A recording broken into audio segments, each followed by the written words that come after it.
Took over my video, didn't you? Do you see yourself? You can look right there. This is Titus. This is my son. He is, how many months are you? 22 months? He'll be 2 years in May. Yay! Yay!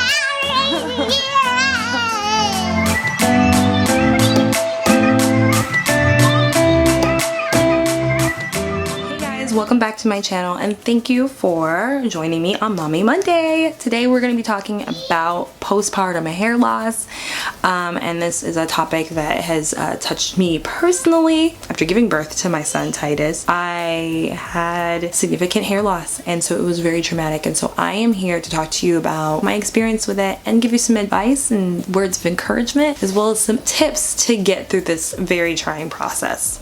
The thing about postpartum hair loss is it doesn't happen to every woman. It happens to about 50% of women. And so while you're pregnant, you're getting all this glorious hair because you have heightened estrogen levels. And so once you have the baby, your estrogen levels drop and there goes your hair as well. Because of that, it's just completely hormonal. And I remember talking to a friend and she was like, oh, you know, all you have to do is take those multivitamins, you're good, you'll be fine.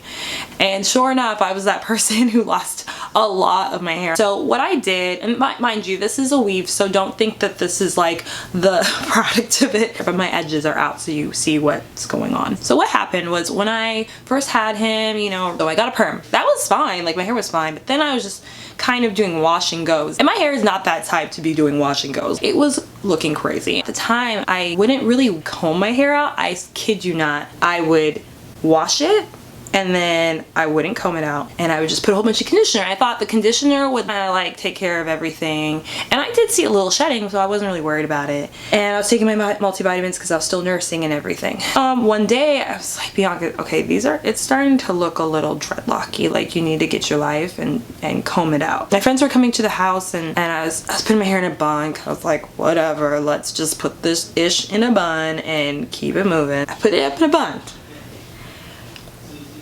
All of this was gone. Everything. Clean skin. Temple with like 5 hairs on it. Like bald with 3 or 4. Okay, if I'm over exaggerating, God hear me, it was probably 10. But it was crazy. Like I had no hair left. So I, you know, do what I always do in a crunch, and I put a bandana on it and kept it moving. I couldn't believe that happened, but then I was kind of in shock, and I showed my friend, and my friend's like, it's not that bad, girl, you know you were lying. Like, I'm looking at you right now, you were lying. It's okay, like, I know you're trying to be that friend, like, girl, it's not that bad. Yeah, it was that bad, boo. It was. Because so many changes go on with you, and then this added to it was just another thing. So all the things that happen with childbirth and after and postpartum is directly tied to hormones. There is no way to prevent it if you have a genetic disposition to that. So that was something I had to get through and just kind of realize that as many kids as I'm gonna have, I'm gonna be losing my hair in the front. Hair loss will start at about 3 to 4 months after your child is born, and it'll continue until 6 months. And there are some cases where the mother loses her hair for a whole year, so it's a whole year's worth of hair loss. Once you realize that your hair is, like, the hair loss is slowing down a bit, from there you need to make plans to help regrow that hair as quickly as possible if that's something that matters to you. So some advice would be that your body has literally gone through the most traumatic experience it could possibly go through, and your body has also transformed significantly hormonally and physically. We deal with weight, we deal with our hair loss, we deal with just our, you know, postpartum depression. So I would just definitely urge you to be easy on yourself. I mean, you're a freaking mom, you brought life into this world, and so you need to give yourself a break. I know that everything is going to be fine, and that's the thing, you can go through the stages of grief for your hairline, or your hair, like I did, but then you have to just realize that at the end of all this, it takes time. I mean, I had to realize that my body was doing things for it because it needed to perform certain processes to support my child and to be able to feed him. So again, your body is doing everything it needs to do for a reason. The thing I would suggest is to definitely get your hands on a anti-balding shampoo. I got something called Pura de Or. It has DHT blockers, I saw palmetto and other anti-balding or anti-hair loss ingredients, and so that was, I feel like, one of the best products I've ever used for that purpose of kind of decreasing my shedding. Even, I mean, I feel like on the daily you shed quite a bit, and for some reason this was way better than anything that I had used. I mean, honestly, like, my shedding went down to barely anything, so I speak highly of it. Another thing is just to get a nice little oil regimen going on. I love essential oils. I'll probably do a video on that, about all the different types of essential oils and how I use them for different purposes. A good essential oil would be rosemary, peppermint, but with breastfeeding moms you have to stay away from peppermint.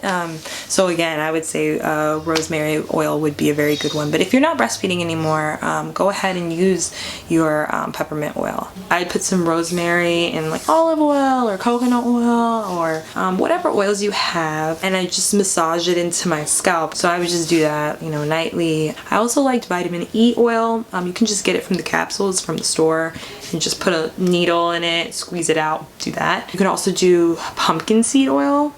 That also has natural DHT blockers in it. Another thing to do is consult your doctor to see if you are deficient in any nutrients that might be essential in hair growth or just overall health. Again, you know, even if you're taking your vitamins, sometimes things just get out of whack. So you just make sure that what you're taking, those vitamins, are the right ones. They're absorbing properly. Sometimes you might have to take one vitamin to help the absorption of another vitamin be better. So for example, vitamin D helps the absorption of calcium, I believe. So things kind of come in pairs sometimes, so just see if there's anything that's out of whack. Also, just make sure that your iron, your zinc, your magnesium, as well as your vitamin B complex, all of them are just in balance, because that would be key to making sure that you're healthy from the inside out. So it's really, really important to make sure that the nutrients that you are taking in, the food that you're eating, is healthy food that is nourishing you. Another thing is to avoid excessive styling, heat, chemicals, all the above. No dyeing, no any of that. And I read a lot of articles at the time, and they were saying, oh, you know, you can cut your hair and dye it. Maybe a little dye will change and help your situation. At least for women of color, do not dye your hair. You just want your hair to like get a chance to get an opportunity to catch back and just kind of get a rest. You don't want to add to the problem by, you know, manipulating, agitating your hair. Definitely make sure that you have a nice regimen that works for you. Make sure that you're taking care of your hair. And definitely look into moisturizing, deep conditioners, as well as protein treatments to just kind of keep that balance of your hair as well, because as your hair is growing, you want it to grow strong. Also, just protective styling, you know, again, don't keep your hair in one position. Now obviously, like, I had problems around the edges, and mind you, the hairstyles I was doing were not particularly stressful to my edges. It just happened that that's the way my hair loss happens and occurs. So you know, but yeah, just make sure that the protective style you do is just, you know, just kind of easy on the edges or whatever, is not tight. I know that there's a lot of pressure to just feel like you are you just want to get back to normal, just feel like your old self again, and I feel like postpartum hair loss really puts a wedge in that plan. And so again, I would just urge you to just take it easy. Know that this is not gonna last forever, that this is something that is definitely just a phase that you're going through. Just like how your kids go through the same like phases and you're like, it's just a phase. It's like, well, this is also a phase for you as well. So just make sure that you're not hard on yourself. You're a mom. You are doing amazing things every single day through your children. And so this is your opportunity to just kind of like take it easy on this one area. It'll come. Everything will come in time. I promise you. My hairline, you know, I've always had a little bit of a thinner thinner hairline in general in the front, but I know that my hairline was a travesty when literally there was like you could see only scalp. Now it's just like they're always like a little wispier, but that's just always been the way. But I mean, you can't see scalp, so that's all that mattered. So I definitely hope that you benefited from this video, and just if anything, just encouragement. And I am so happy and thankful for my subscribers, even though I got a solid 3 subscribers. Yes, but we're young, we're just started our little channel, so I am grateful for the 3 strong subscribers I have so far. If you have any questions or comments, comment down below. Make sure to like my video and support my channel, as well as, most importantly, subscribe. And I will see you next video. Bye!